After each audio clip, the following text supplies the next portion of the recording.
বাদাম ভাজা, মুগ ডাল ভাজা, কাঁচা লঙ্কা, নারকেল কুড়োনো, এই চারটেই হচ্ছে আজকে যুদ্ধের প্রধান অস্ত্র। তো মেন ব্যাপারটা হচ্ছে অনেক দিন ধরেই মাকে বলছিলাম যে একটু ধোসা বানিয়ে দিতে।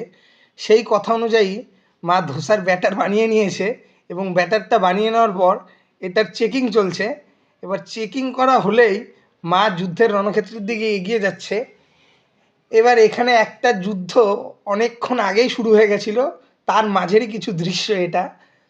এখানে অস্ত্রগুলোকে রণক্ষেত্রে সাজিয়ে দেওয়া হয়েছে। এবার চারিদিক থেকে খুঁটিনাটি খতিয়ে দেখা হচ্ছে যে অস্ত্রগুলো কি ব্যবহারের যোগ্য।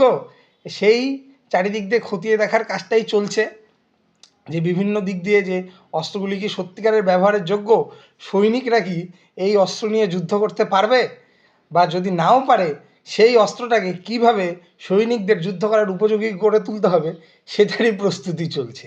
আর এই কাজে আমার মা খুবই পারদর্শী, বোঝাই যাচ্ছে। এমনিতে মার রান্নার হাত খুব ভালো, আমার মা সত্যিকারেরই অন্নপূর্ণার মতো হাত। এই জন্য আমার বাইরেও রেস্টুরেন্টে খাওয়ার অত ইচ্ছা হয় না, যেটাই বলি মা সেটাই আমাকে বানিয়ে দেয়। আর রেস্টুরেন্টের থেকে অনেক বেশি ভালো হয়, আর সেটা স্বাস্থ্যের পক্ষে আর পেটের পক্ষে খুবই ভালো।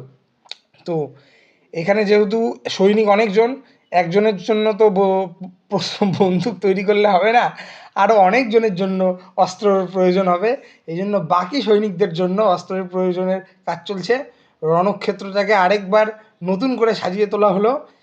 সেই রণক্ষেত্রের মধ্যে এবার চলে যাচ্ছে এই অস্ত্র তৈরির প্রয়োজনীয় জিনিসপত্র, তারপর সেগুলোকে ঘুরিয়ে দেওয়া হবে, অর্থাৎ চারিদিকে অস্ত্রগুলিকে চারিদিকে ছড়িয়ে ছিটিয়ে দেওয়া হবে।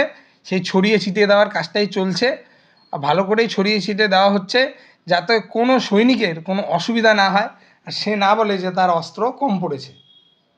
একটা মজার গল্পের কথা বললাম, চারিদিকে যুদ্ধের পরিস্থিতি, আর আমাদের সবাইকেই এখন আমাদের ভারত মাতার পাশে থাকতে হবে, যেভাবেই হোক আমাদের সহায়তা করতে হবে যাতে চারপাশে যত জঞ্জাল, যত বর্জ্য পদার্থ, সব কিছু থেকে আমরা যেন আমাদের ভারত মাতাকে রক্ষা করতে পারি। সে যেমনভাবেই হোক আমাদের কিন্তু ভারতবর্ষের পাশে থাকতে হবে, ভারতবর্ষকে রক্ষা করতে হবে আশেপাশের যত খারাপ দিক আছে, ঠিক আছে। তো এখানে আবার ভিডিওতে চলে আসি। তো ভিডিওতে একজন সৈনিককে দিয়ে দেওয়া হয়েছে অস্ত্র।